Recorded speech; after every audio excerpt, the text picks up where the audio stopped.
नमस्कार दोस्तों, मैं आचार्य वसुधा बहुत बहुत स्वागत अभिनंदन करती हूँ आप सभी का गुरु सप्तऋषि ज्योतिष शिक्षण संस्थान की ओर से। दोस्तों, हम समय समय पर आपको ग्रह गोचर के बारे में अवगत कराते हैं और साथ ही साथ ये भी बताते हैं कि कैसा रहेगा इन ग्रह गोचर का प्रभाव आपकी जन्म कुंडली पर। जो भी गणना की जाती है वह चंद्र कुंडली के अनुसार की जाती है। सबसे पहले मैं आपसे ये बात करूंगी कि आज के वीडियो में हम डिस्कशन करेंगे कि कैसे मंगल ग्रह अपनी नीचस्थ राशि यानी कि कर्क राशि में प्रवेश कर रहे हैं। क्या होगा इसका परिणाम, आपकी राशि पर क्या फल देंगे और क्या नुकसान देंगे और क्या क्या सावधानियां बरतनी हैं, इन सभी विषय पर चर्चा करेंगे आज के हमारे इस वीडियो में। लेकिन उससे पहले आपसे ये विनती करूंगी कि यदि अब तक आपने चैनल सब्सक्राइब नहीं किया है तो प्लीज़ सब्सक्राइब कीजिए, लाइक कीजिए, कमेंट कीजिए और जी शेयर करना तो बिल्कुल ना भूलें। न जाने आपका एक छोटा सा शेयर किसी के लिए बहुत लाभकारी साबित हो सकता है। तो चलिए चलते हैं वीडियो की तरफ। बात करते हैं मंगल ग्रह का कर्क राशि में प्रवेश। कर्क राशि जो कि मंगल की नीच राशि है। मंगल हमारे जीवन में, हमारी कुंडली में बल का, पराक्रम का, भाई बहनों का, ऊर्जा का, शक्ति का, रक्त का, रेड सेल्स का, कहीं ना कहीं चोट का, दुर्घटना का, आग का, इन सभी का कारक माना जाता है। तो जब ये मंगल ग्रह नीच राशि में प्रवेश करेंगे 2 जून 2021 को, कैसे होंगे परिणाम, आपने हमारी हुक लाइन देखी जिसके हमने अंदर बताया आपको बहुत सारी सावधानियां बरतने की आवश्यकता है। मंगल मचाएंगे दंगल। जी हाँ, कौन सी राशि पर क्या प्रभाव पड़ेगा, आइए जानते हैं। सबसे पहले हम बात करेंगे मेष राशि वालों के बारे में। मेष राशि वालों की ये स्वयं इन्हीं की राशि का स्वामी है। मेष राशि का स्वामी मंगल होता है। तो यहाँ ये गोचर कर रहे हैं आपके चतुर्थ स्थान में। चतुर्थ स्थान आपके माता का स्थान, आपके वाहन का, आपके सुख का और कहीं ना कहीं जनता के भाव का भी है। तो आपके लिए ये कहा जाता है कि यहाँ पर मंगल का जो ये गोचर रहेगा, ये सीधा सीधा इसकी जो दृष्टियां प्रभावित करेंगी वो करेंगी आपके सप्तम भाव पर, आपके 11वें भाव पर और आपके 10वें भाव पर। जी हाँ, चौथी, 7वीं और 8वीं दृष्टि। तो आपको क्या क्या सावधानी बरतनी है, आप अपनी माता की सेहत का अवश्य ध्यान रखें। यहाँ थोड़ी सी परेशानियां हो सकती हैं। यदि आप अभी वाहन लेने की सोच रहे हैं तो इस समय में वो बिल्कुल ना करें। और साथ ही साथ आपको आपके जीवन साथी के साथ थोड़ा सामंजस्य बनाकर चलने की आवश्यकता होगी। यहाँ पर छोटी छोटी सी जो नुक्ताचीनी होंगी, एक दूसरे के बीच में जो अलगाव आएंगे या एक दूसरे से जो कहन सुनन होगी, उसको आपको संभालना होगा। साथ ही साथ ये सावधानी आपको आपके लाइफ पार्टनर से भी लेकर जुड़ी होगी। और यदि आप कहीं ना कहीं राजनीति से जुड़े हुए हैं तो जनता के भाव के अंदर भी मंगल का नीच ग्रह होना अब आपके द्वारा कहे गए शब्दों से, आपके बल पराक्रम से कहीं भी ये नहीं दिखना चाहिए कि आप अपनी पावर का यूज़ कर रहे हैं। तो थोड़ा सा ध्यान देने की आवश्यकता है। जैसा हमने बताया, आपके 10वें भाव को भी यहाँ पर ये आपके अंदर ऊर्जा बहुत है क्योंकि आपकी राशि का स्वामी मंगल है इस समय, लेकिन मंगल नीच राशि में है और आपके कर्म स्थान को भी प्रभावित कर रहे हैं। तो आपको यहाँ थोड़ा सा ध्यान देने की आवश्यकता है। आपके जो सहकर्मी होंगे उनके साथ आप अच्छे से बात कीजिए और अच्छे से अपने बीच में ट्यूनिंग बनाकर चलिए। तो आपको ये जो परेशानियां होने वाली हैं उनसे आपको थोड़ी सी निजात मिलेगी। अब बात करते हैं हम वृषभ राशि वालों के बारे में। वृषभ राशि वालों की बात करूं तो आपके 12वें भाव के और साथ ही साथ आपके सप्तम भाव के स्वामी हैं मंगल, और गोचर करेंगे आपके 3रे भाव में, जो कि आपका मंगल का 3रा भाव बल पराक्रम और साहस का माना जाता है। यहाँ आपके भाइयों से कुछ अनबन हो सकती है, आपके मित्रों के साथ कुछ आपकी झड़प हो सकती है कुछ यहाँ पर। और साथ ही साथ अगर मैं बात करूँ मंगल की, तो यहाँ ये 6ठे भाव में जा रहे हैं। तो आप लोगों को बहुत ज़्यादा सावधानी बरतने की आवश्यकता है। इस समय में छोटी मोटी दिक्कतें आपको हो सकती हैं, जैसे ब्लड से रिलेटेड अगर कोई इन्फेक्शन हो रहा है तो आपको बहुत ध्यान देने की आवश्यकता है। कर्म स्थान को और साथ ही साथ यहाँ से मंगल आपके भाग्य भाव को भी देख रहे हैं। तो जितनी अब तक मेहनत कर रहे थे, आपके छोटी सी चूक से ऐसा ना हो कि उसके अंदर कोई भी आपको जो है वो परेशानी भुगतनी पड़ जाए। तो यहाँ मैं आपसे कहूँगी कि आप अपने लेखन का बड़ा ध्यान रखिए और साथ ही साथ आपका जो गुस्सा है उसको आप कंट्रोल में रखिएगा। अब बात करते हैं हम मिथुन राशि वाले जातकों के बारे में। जैसा कि हम देख पा रहे हैं कि मिथुन राशि वाले जातकों के ये 11वें भाव के और साथ ही साथ आपके ये 6ठे भाव के स्वामी हैं। जी हाँ, लाभ भाव के स्वामी हैं मिथुन राशि वालों के। और अब मंगल जो गोचर कर रहे हैं वो आपके 2nd हाउस में गोचर करेंगे। आपकी वाणी का स्थान, इस समय में आपकी वाणी कर्कश हो सकती है। आपके पारिवारिक संबंध थोड़े से खराब हो सकते हैं, क्योंकि मंगल को यदि कहीं ना कहीं देखा जाए तो वो गृहस्थी का भी कारक होता है और 2nd हाउस आपके कुटुंब का भाव है। यहाँ पर नीचस्थ मंगल आपकी वाणी को कटु करेगा। आपके परिवार में आपके सगे संबंधियों से रिश्ते बिगड़ सकते हैं।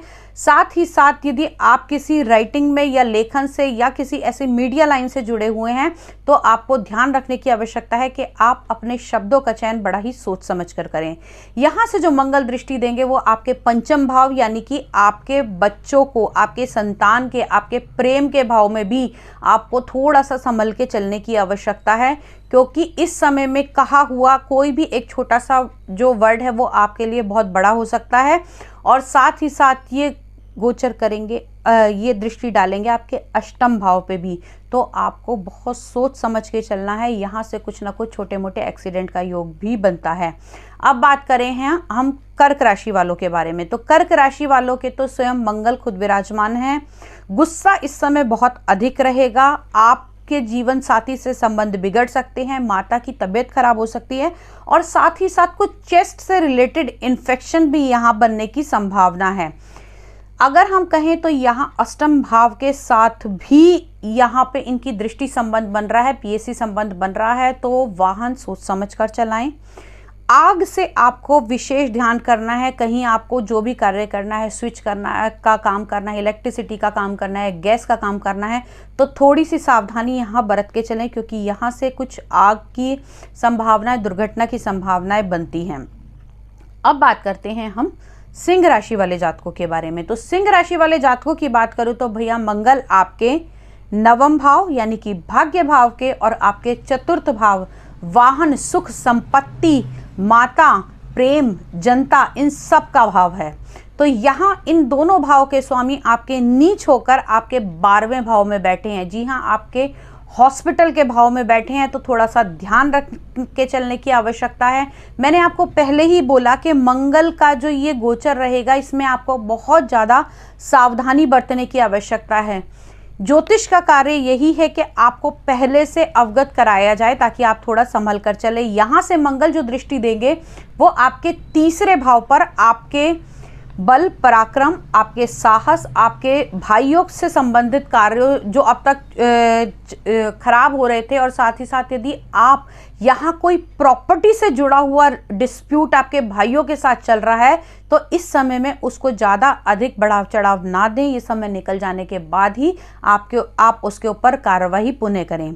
अगर मैं बात करूँ आगे कन्या राशि वाले जातकों के बारे में, तो कन्या राशि वालों की ये 8म के और 3रे भाव के स्वामी हैं और अभी गोचर अस्त हैं ये आपके 11वें भाव के अंदर। जी हाँ, 11वें भाव से आपके धन संचय यानी कि आपके 2nd हाउस को देखेंगे तो यहाँ कहीं ना कहीं कुछ आपके एक्सपेंसेस हो सकते हैं, जो अनएक्सपेक्टेड एक्सपेंसेस हैं उनके ऊपर आपको ध्यान रखने की आवश्यकता है। यहाँ से दृष्टि डालेंगे सीधे आपके 5म भाव पे। 5म भाव आपका संतान का भाव है। अगर आप किसी चीज़ की पढ़ाई के बारे में इस समय सोच रहे हैं तो वो भी इस समय में आपको बहुत ज़्यादा ऊर्जा तो रहेगी, लेकिन आपको यहाँ से लैग पुल नहीं करना है। आपका कोई कंपटीशन चल रहा है, क्योंकि 5म भाव प्रेम का, प्रतिस्पर्धा का भी होता है, तो इस समय थोड़ा सा सोच समझकर ही अपने शब्दों का चयन करें, एकदम से आप आक्रोश में ना आ जाएं। अब बात करते हैं हम तुला राशि वाले जातकों के बारे में। तो तुला राशि वालों के भैया 7म के स्वामी हैं और साथ ही साथ 2nd हाउस के भी स्वामी हैं। यहाँ मंगल जो है वो आपके डबल मारक बनते हैं तुला राशि वालों के, और ये आके गोचरस्थ हुए हैं आपके 10म भाव के अंदर। 10म भाव यानी आपके कर्म का स्थान। तो यहाँ से आपको इस समय में कुछ नुकसान हो सकता है। अगर कोई बिजनेस डील रुकी हुई थी और वो अब आप करने जा रहे हैं तो उसको कुछ समय के लिए आप रोक दें। साथ ही साथ अगर मैं दृष्टि की बात करूँ तो आपके लगन पे यहाँ कुछ ना कुछ आपको ब्लड से रिलेटेड इन्फेक्शन हो सकते हैं। आपके जो रिलेशन है और साथ ही साथ शेयर मार्केट में डाउनफॉल भी आ सकता है। शेयर मार्केट में अगर आप जुड़े हुए हैं तो यहाँ से आपको संभलने का समय है। अब बात करते हैं वृश्चिक राशि वालों के, वृश्चिक राशि का स्वामी मंगल है, जो कि अभी गोचरस्थ हुआ है आपके नवम भाव में, यानी कि भाग्य भाव के अंदर। तो जो काम अब तक आपके बन रहे थे, यहाँ वो आकर कुछ रुक सकते हैं। वैसे तो मंगल का गोचर नवम भाव के अंदर अच्छा माना जाता है यदि आपका वो मंगल राशि का स्वामी है, लेकिन यहाँ पे ये नीचस्थ हैं, तो कुछ आपकी जो की हुए कार्य हैं उनके आपको अच्छे फल मिलने हैं, तो यहाँ पर वो थोड़े से डगमगा सकते हैं। अगर मैं बात करूँ इसके पीएसी संबंध यानी कि दृष्टि संबंध की, तो आपके 12वें भाव, आपके तीसरे भाव और यहाँ से चतुर्थ भाव। जी हाँ, मैं बार बार कहूँगी कि माता का और आपके चेस्ट से रिलेटेड इन्फेक्शन का आपको बहुत ज़्यादा ध्यान रखने की आवश्यकता है। अब बात करते हैं हम धनु राशि वाले जातकों के बारे में। धनु राशि वाले जातकों के अष्टम भाव में मंगल का गोचर है, यानी कि अगर मैं बात करूं तो पंचम का स्वामी इस समय नीच होके अष्टम भाव के अंदर गोचर कर रहा है। जो लोग पाइल्स की प्रॉब्लम से परेशान हैं या जिनको गुदा से रिलेटेड प्रॉब्लम्स है, वहाँ वो संभावनाएं इस समय बढ़ सकती हैं। थोड़ा सोच समझ कर चलें। साथ ही साथ आपके दूसरे भाव और आपके तीसरे भाव को भी प्रभावित करेंगे, तो आपके कुटुंब में कुछ झगड़े हो सकते हैं, आपके भाइयों से कुछ संबंध खराब हो सकते हैं। अपने बल पराक्रम के दम पर आप अपने बने बनाए काम भी बिगाड़ सकते हैं। अब बात करते हैं हम मकर राशि वाले जातकों के बारे में। मकर राशि वालों के सप्तम भाव में ये गोचर है। मकर राशि वालों, हो जाओ सावधान, जीवन साथी से सोच समझ कर बात करें। किसी भी पार्टनरशिप डील को करने के लिए ये समय उपयुक्त नहीं है। इस समय में थोड़ा अपना ध्यान रखें। साथ ही साथ आपका लगाया हुआ पैसा, इन्वेस्ट किया हुआ पैसा इस समय आपको हानि दे सकता है, क्योंकि नीचस्थ मंगल की दृष्टि आपके संचय भाव पर, आपके पैसों के भाव पर, आपके धन संचय के भाव पर है। साथ ही साथ ये आपके कर्म भाव को भी प्रभावित कर रही है, तो अनएक्सपेक्टेड लॉस इस समय आपको भुगतने पड़ सकते हैं। अब बात करते हैं हम कुंभ राशि वाले जातकों के बारे में। कुंभ राशि वालों के ये तीसरे भाव के साथ ही साथ दशम भाव के स्वामी हैं और अब गोचर कर रहे हैं आपके छठे भाव में। तो रोग, ऋण, शत्रु, यानी कि आपका जो बिजनेस के लिए लिया हुआ कोई छोटा मोटा लोन है, इस समय वो लोन चुकता हो सकता है। और यदि मैं बात करूं तो यहाँ आपकी विदेशी कंपनियों के साथ अगर कोई संबंध चल रहे हैं और कोई आपका ऐसा काम है, कोई लीगल पेपर वर्क है, तो इस समय में उसको थोड़ा संभल कर करें।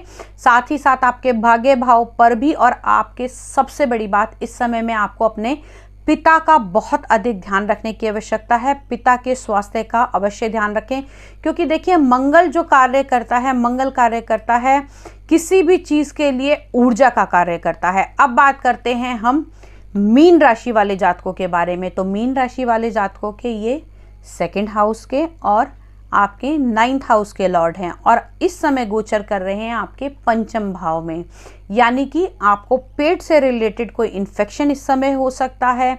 और साथ ही साथ यहाँ की जो दृष्टि जाएगी वो आपके 12वें भाव और आपके 11वें भाव पे है।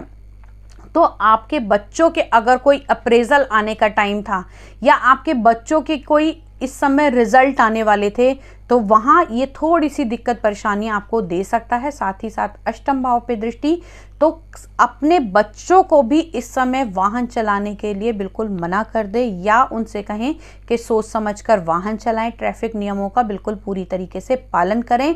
अगर मैं बात करूं आपके 12वें भाव के बारे में, तो विदेशों से जुड़े हुए संबंध, हॉस्पिटल भाव से जुड़े हुए, आपके पुण्य कर्मों से जुड़े हुए भाव भी यहाँ से देखे जाएंगे, क्योंकि पंचम भाव हमारे पास्ट कर्मास का भी देखा जाता है। यहाँ पर नीचस्थ मंगल, हो सकता है आपकी वाणी थोड़ी सी इस समय खराब हो जाए, आप कटु वाणी का इस्तेमाल करें। तो ये जो मंगल का गोचर है, आपको बहुत संभलने की आवश्यकता है। दोस्तों, होता क्या है, मंगल जो है हमारे जीवन में ऊर्जा का कार्य करता है। मंगल एनर्जी है, मंगल हमारे अंदर काम करने को बढ़ावा देने की शक्ति है। मंगल कारक है हमारी भूमि का, मंगल कारक है हमारे ब्लड का। तो यहाँ पर मंगल का अपनी नीच राशि के अंदर प्रवेश ये प्रदर्शित करता है कि ये समय बहुत ज़्यादा संभल कर चलने का है। क्योंकि कोई भी ग्रह अपने आने से पहले ही सूचना दे देता है। जी हाँ, जब वो गोचर में आने वाला होता है उससे कुछ समय पहले ही आपको उसके प्रभाव देखने को मिल सकते हैं। और जैसा कि अभी से शुरू हुआ कि कहीं पर कुछ भवन निर्माण जो थे वो गिर गए, कहीं पर आगजनी होगी, छोटी छोटी दुर्घटनाएं आपको इस समय में देखने को मिल सकती हैं। तो ये दुर्घटनाएं आपके साथ ना हो, हमारे साथ ना हो और किसी के भी साथ ना हो, तो थोड़ा सा संभल कर चलिएगा, ध्यान रखिएगा, अपनों का ध्यान रखिए, अपने अपनों का ध्यान रखिए और अपना खुद का ध्यान रखिए। ये समय थोड़ा सा विकट जरूर है, लेकिन मुश्किल घड़ी है, निकल ही जाएगा। अपना बिल्कुल ध्यान रखिए। अगले वीडियो में आपसे फिर मुलाकात होगी, तब तक के लिए जय माता दी।